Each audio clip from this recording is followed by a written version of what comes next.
That's not Michael Jackson, I'm sorry. That's someone else.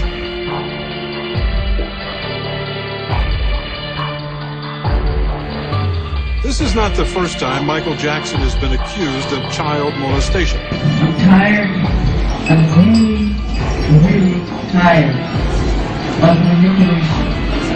I'm tired of how the press is manipulating everything that's been happening in this situation. They will not tell the truth. They're lying. She's conspiracy.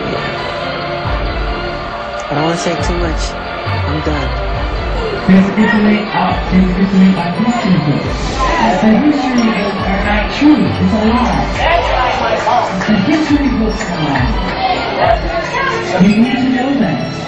You must know that. They make everything to turn the public against them. The world is ugly. It's not so much of the world, it's certain people. And it's sad. It's very sad. And it's been, the record companies really, really do conspire against their artists. They steal, they cheat, they do whatever they can, especially the black artists. And Tommy Mottola is a devil. Tommy Mottola. Tommy Mottola is the president of the record division. He is a mean, he's a racist, and he's very, very, very devilish.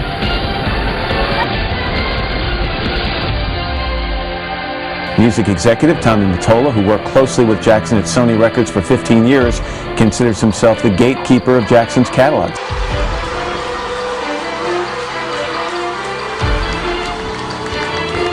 Sony, being the artist that I am at Sony, I've generated several $1 billion for Sony, several billion, and they really thought that my mind is always on music and dancing, and it usually is, but they never thought that this performer myself would outthink them. Yeah! He didn't really feel like he had a lot of people in his corner at the record company. And, for the most part, I don't think people really showed him the love and respect that they should have been showing him at the record company. In truth, they may have spent $30 million on the record, but at the same time, the business affairs on that record was set up to the point where, Michael couldn't win if he wanted to win. You understand? I mean, they set it up and they put such a high marker on the record, in terms of his recruitment and things like that, that it was like kind of a lose-lose situation. And they did that like to dangle a carrot to say, okay, well, we want you to do the full thing. We want you to sell records. We want you to tour. We want you to... They thought that he was going to go running after the carrot saying, man, I got to do all of this so that I can recruit. He was pushed to the brink by people that were extremely powerful, and he was not treated fairly. This is all complete conspiracy. You have to know that. It's time for a change. And let's do something about it. We have to. Because it's been a long, long time coming. And a change has got to come. Ready for this? You have waited long enough. 750 million album sales, 13 Grammys. London welcomes the King of Pop, Mr. Michael Jackson. This will be it. This is it. And when I say this is it, it really means this is it. Because,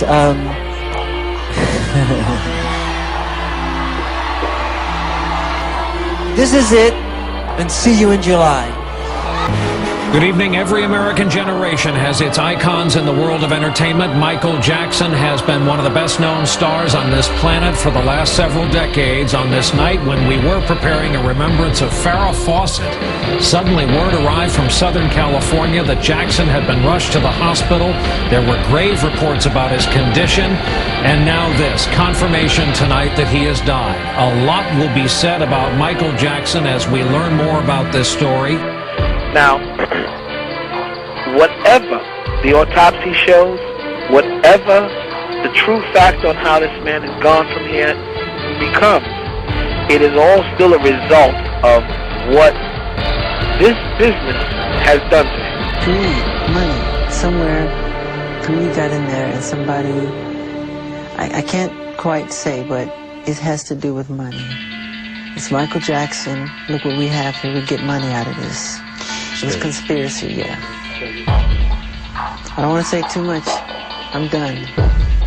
Jackson said that even if he could, he would never settle this case, as he did when similar charges were made in 1993. So, if you were innocent, why would you pay? I mean, to keep it quiet. I mean, why not go into court and fight for your good name? I'm not allowed to talk on it. Sure. There we go. Good evening, Hollywood. Allow me first to apologize for this mysterious appearance. I do, like many of you, appreciate the comforts of the everyday routine, the security of the familiar, the tranquility of repetition. I enjoy them as much as any bloke. But in the spirit of commemoration, whereby those important events of the past, usually associated with someone's death. After all, in a world where mainstream media has become compromised to devilish schemes, all we are left with is the internet. What you must come to terms with, what you must understand, is that a fascist state had long been creeping into place, not only in the United States, but around the world. Banks, such as the Federal Reserve Bank, corporations such as Monsanto, Merck Pharmaceutical, and Sony, and the politicians that these banks and corporations control are the vehicles for this fascism, but they are now being exposed. It was very simple, actually. First it was overtaxation, and then outright theft in the form of bailouts.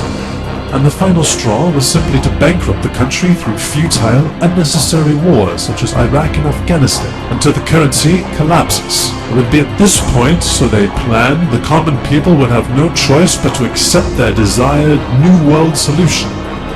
But now, rebel infiltrators are exposing these global schemes. Oath Keepers have constructed their underground network within the police and military forces. More and more people are awakening and realizing the truth. Perhaps damning evidence emerges online documenting systematic and premeditated corporate murder of American celebrities. Other celebrities their estate has gained in value after their death. I'm thinking of Elvis. There must be others. Yeah, and you know, it's crazy because this morning I was doing some more research on this, and there's actually a word for deceased celebrities. They call them celebrities. Okay. I know you had hope in a man called Barack Obama. I know you wanted him to change all this. And then when he proved to do nothing more than take more money, take more rights, and start more war, I understand your outrage. But might I suggest that this man is nothing more than a fraud, a puppet, a buffoon.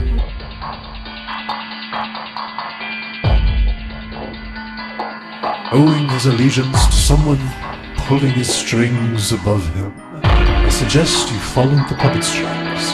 Follow the trail of money.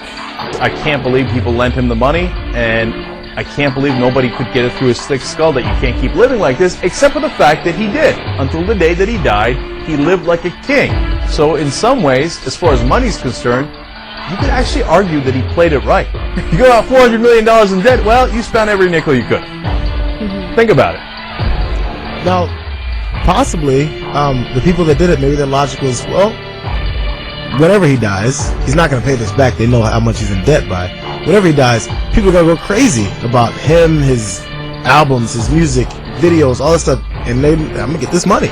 You know, they basically were investing in the future for whenever he dies. Maybe they didn't know he was going to die as early, but they're like, it's going to be crazy when he dies.